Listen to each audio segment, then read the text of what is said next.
Je viens vous parler des soucis des Français d'en bas, comme on les surnomme.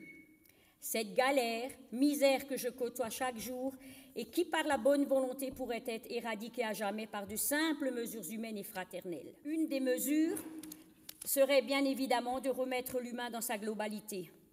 La devise de notre République est liberté, égalité, fraternité. Or, ce n'est pas toujours vrai. La seconde mesure, aucun arrêt total des salaires, retraites ou prestations.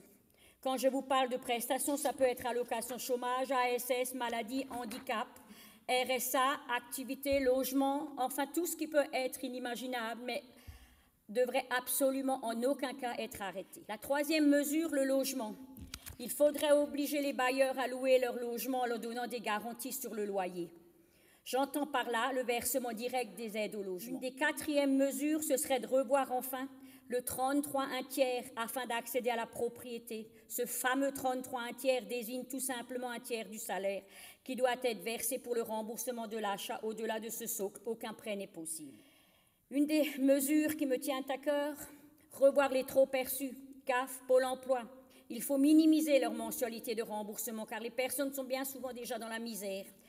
Enfin, tout ça pour vous dire qu'il y a de multiples sujets à aborder. Nous pourrions parler durant des heures. Soyons tous citoyens solidaires et fraternels. Mettons-nous au travail pour l'instauration de ce revenu de base ou revenu universel. Pour ma part, j'en suis convaincue, la France ne pourra pas passer à côté. C'est la seule issue possible pour notre pays. Je pense qu'il faut l'instaurer à un revenu à chaque citoyen selon 3 tranches d'âge. Ce revenu de base doit être une avancée sociale et non un sparadrap supplémentaire à la misère. Notre devise, liberté, égalité, fraternité, serait enfin un peu réelle.